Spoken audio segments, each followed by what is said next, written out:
सभी बच्चे साथ से ध्यान देंगे। आज हम समझेंगे कूलाम का नियम। ठीक है, देखेंगे कूलाम का नियम, कूलाम का प्रथम नियम। कूलाम का प्रथम नियम क्या कहता है कि जब दो समान आवेश हों तो एक दूसरे में क्या हो जाएगा, प्रतिकर्षण बल कार्य करता है। और जब हमारे असमान आवेश होते हैं तो आकर्षण बल कार्य करता है। ठीक है, ये कूलाम का प्रथम नियम है। ठीक, जब असमान आवेश होंगे तो आकर्षण बल कार्य करेगा और जब हमारा समान आवेश होगा तो प्रतिकर्षण बल हमारा कार्य करेगा। ठीक है, ये हमारा था प्रथम नियम।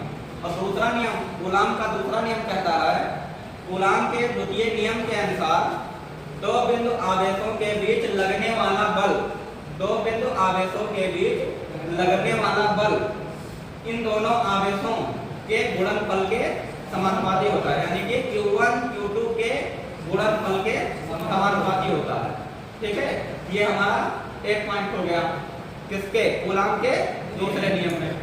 दूसरा पॉइंट इसमें आता है कि दो बिंदु आवेशों के बीच, दो बिंदु आवेशों के मध्य दूरी के वर्ग के समानुपाती होता है।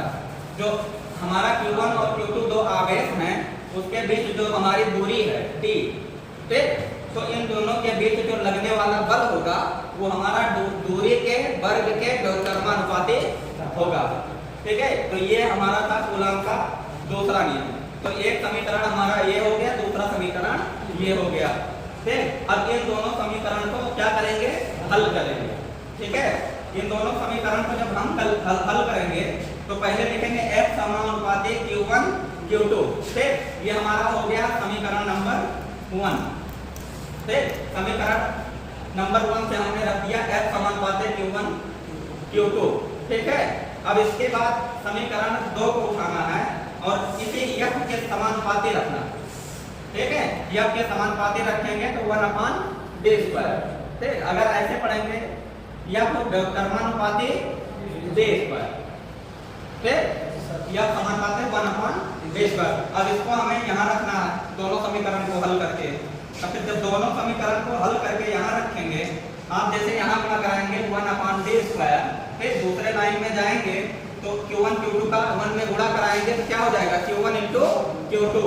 फिर इसके बाद नीचे हमारा गुणा हो जाएगा d²। तो इस तरीके से हमारा फार्मूला बन गया F समानुपाती Q1 Q2 d²। ठीक है, समझ में आया। अब इसके बाद तीसरा स्टेप आ जाता है F। अब ये हमारा समानुपाती का चिन्ह लगा। समानुपाती का चिन्ह का मतलब होता है कि इसके आगे स्टेप में हमारा अभी एक क्वांटिटी बचा हुआ है और वो क्वांटिटी जो बचेगा वो हमारा क्या होगा, स्थिरांक होगा, कांस्टेंट। ठीक, उसका कुछ ना कुछ मान फिक्स होगा। ठीक, तो वो हमारी क्वांटिटी है क्या, K। तो हमने समानुपाती का चिन्ह हटाया, लगाया इक्वल का चिन्ह, यानी बराबर का चिन्ह हमने लगाया। F बराबर तो स्थिरांक हमने क्या रख दिया, K। इसके बाद Q1 × Q2/d²। ठीक, जहाँ K एक स्थिरांक है। ठीक है, जो किस पर निर्भर करता है, उसके माध्यम पर। ठीक है, माध्यम क्या है, तो K का मान हमारा होता है 1/4πε। ठीक, ε0। ठीक, अब क्या करेंगे, K के स्थान पर हम क्या रखेंगे, K का मान रखेंगे 1/4πε। क्या रखेंगे, 1/4πε। तो F = 1/4πε गुणे Q1 × Q2/d²। ठीक है, तो अब एप्सिलॉन हमारा क्या है, निर्वात या वायु की विद्युत वेलता, यानी कि विद्युत वेलता यानी परमिटिविटी। ठीक है, अंग्रेजी में क्या कहेंगे, परमिटिविटी।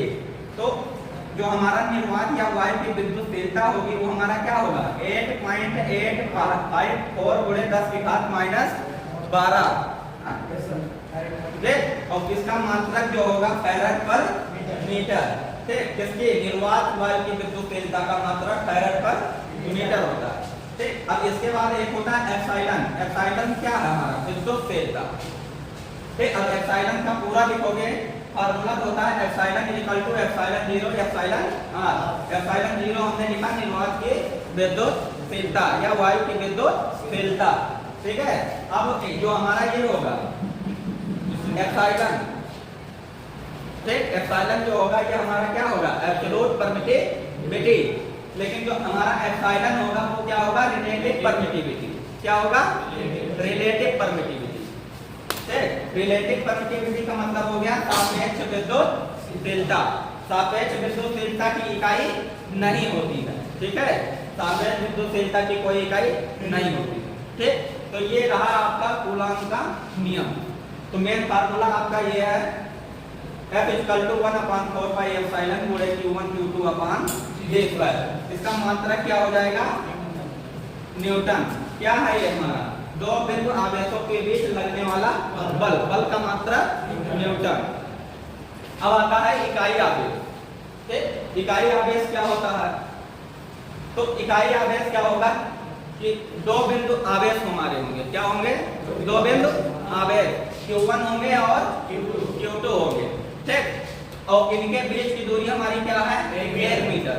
ठीक, और इनके Q1 Q2 के बीच लगने वाला बल जो है हमारा कार्य कर रहा है वो 9 × 10⁹ न्यूटन का बल कार्य कर रहा है। जब हमारा 9 × 10⁹ न्यूटन का बल 1 मीटर की दूरी पर रखे आवेशों के बीच कार्य करेगा तो उसमें हमारा कितना, 1 यूनिट आवेश उत्पन्न होता है। कितना, 1 यूनिट आवेश उत्पन्न होता है। तो इस प्रकार कूलॉम के आधार के, कूलॉम के नियम के आधार पर समीकरण को हम समझ सकते हैं। ठीक, अब जैसे वायु एवं निर्वात के लिए, ठीक, वायु एवं निर्वात के लिए, ठीक, वायु एवं निर्वात के लिए हमारा क्या था, एप्सिलॉन 0 या एप्सिलॉन 0।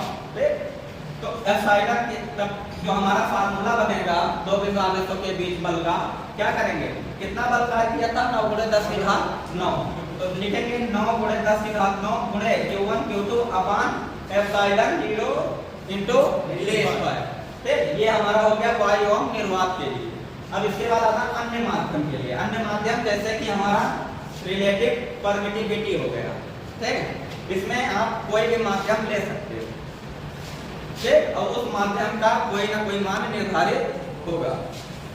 तो अब जैसे F = 9 × 10⁹ गुणे Q1 × Q2 अपान क्या रखोगे, अन्य माध्यम के लिए एप्सिलॉन R रखोगे, अपान इनटू में क्या रखोगे, J स्क्वायर।